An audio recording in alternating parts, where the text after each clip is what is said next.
Bonjour à tous, donc je suis Laure Jameau, je suis responsable du pôle de recherche clinique de Radico. Séverine Bievelet, c'est la chef de projet pour Radico-Phare.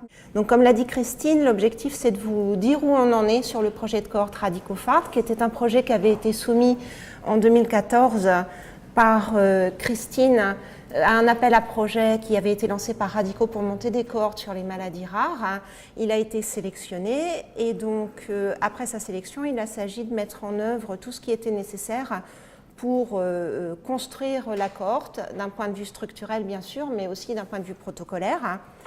Donc quelques mots sur le projet lui-même. Donc le gestionnaire de projet, donc c'est une étude de cohorte, même si ça s'inscrit dans le cadre d'une étude clinique, il n'y a pas de promoteur à proprement parler, mais il y a un gestionnaire qui est l'INSERM. L'investigateur principal, c'est donc Christine Bonnemer.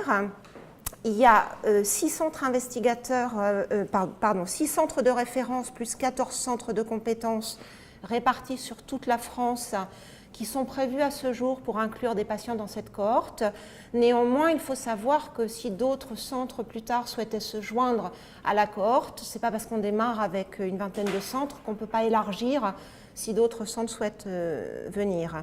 Sur les autres intervenants de la cohorte, donc bien évidemment, il y a Radico qui apporte son aide structurelle et les ressources également pour construire le projet.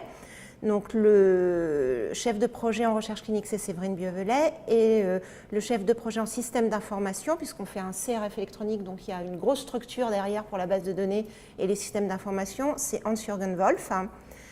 Donc un des autres acteurs majeurs, bien évidemment, c'est la filière de santé maladies rares, puisqu'en France, on a la chance d'être structuré dans les maladies rares en filière, et donc cette étude de cohorte s'appuie sur les centres de référence, centres de compétences et tous les sites associés.